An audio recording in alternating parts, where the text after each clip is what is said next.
আপুনি যদি ভাবি আছে আমাৰ অসমৰ পৰা মহেন্দ্ৰ ট্ৰিঅ'পালা যোনখন টপ মডেল আছে সেইখন যদি আপুনি ডাউন পেমেণ্ট ল'ম বুলি ভাবি আছে তেতিয়াহ'লে ভিডিঅ'ৰ আপুনি লাষ্ট চাই থাকক মই আপোনালোকক A to Z বুজাই দিব চেষ্টা কৰিম। এতিয়া চাওক আমাৰ অসমত বৰ্তমান এক শ্ব'ৰুম প্ৰাইচ চলি আছে 3,35,000 টকা এক শ্ব'ৰুম প্ৰাইচ চলি আছে আৰু চেঞ্চেছ টোটেল মিলাই আপোনালোকক অন ৰোড প্ৰাইচ দিব লাগিব 3,65,000 টকা আপোনাক অন ৰোড প্ৰাইচ দিব লাগিব।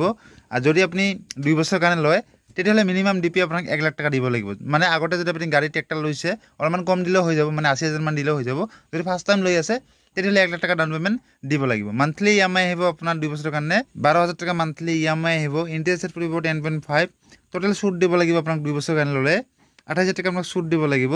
আৰু টোটেল 2 বছৰৰ কাৰণে ল'লে দিব লাগিব 3,93,000 টকা আপোনাক টোটেল দিব লাগিব 2 বছৰৰ কাৰণে ল'লে। 3 বছৰৰ কাৰণে ল'লে ডিপি আপোনাক চেম দিব লাগিব 1 লাখ টকা।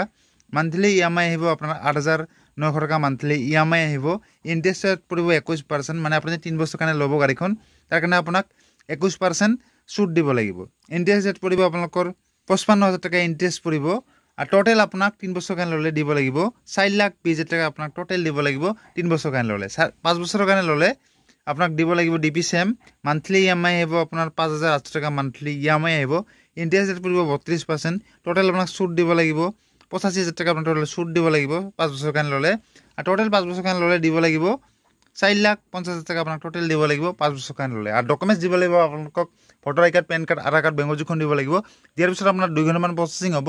প্ৰচেছিং যদি এপ্ৰুভ হয় তেতিয়াহ'লে মাত্ৰ আপুনি এখন 1 লাখ টকা দি লৈ আহিব পাৰিব ঘৰত।